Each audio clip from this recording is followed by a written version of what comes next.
India remains steadfast in supporting the people of Mali in their quest for seeking enduring peace, security and development. These counter-terrorism operations need to be undertaken by the national security forces. We also encourage the mission to augment its resources to meet the shortfalls arising out of withdrawal of international forces from Mali. It is important that the international community stands in solidarity with the people of Mali in these challenging times. We also express our deepest condolences to the families of peacekeepers from other TCCs, that is Egypt, Guinea and Jordan, who lost their lives in the recent months. We strongly condemn these attacks and call upon the Malian authorities to bring the perpetrators of such heinous crime to justice and establish accountability of crimes against UN peacekeepers. Mr. President, the ongoing efforts to expedite the transition process in Mali has made some significant progress in the recent months, as mentioned in the SG's report. The Malian authorities and ECOWAS have agreed on the transitional time frame. The electoral law has been adopted, the election management authority has been established, and the process of drafting a new constitution has begun. We welcome these positive developments. We believe these measures provide a solid foundation for the transition process and for the restoration of civilian order at the end of the transition period in 2024. We join others in appreciating the steadfast engagement of ECOWAS in Mali. The implementation of the 2015 Peace and Reconciliation Agreement remains fundamental for lasting peace in northern Mali. In this regard, we welcome the high-level meeting held in August and Agreement Monitoring Committee session held earlier this month. These meetings have brought together the signatory movements and transitional authorities.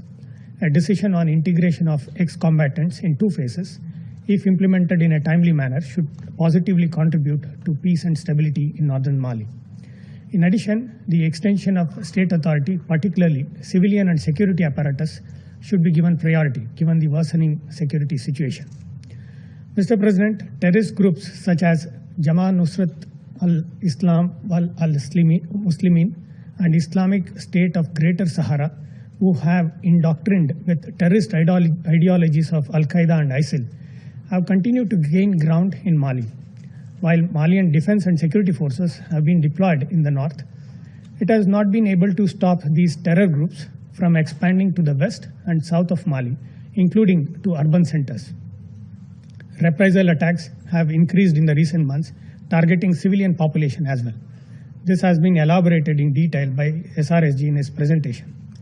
This is a dangerous escalation and cannot be ignored. The challenge of terrorism in Mali needs to be accorded high priority and treated with the same level of urgency as other global hotspots that face the scourge of international terrorism.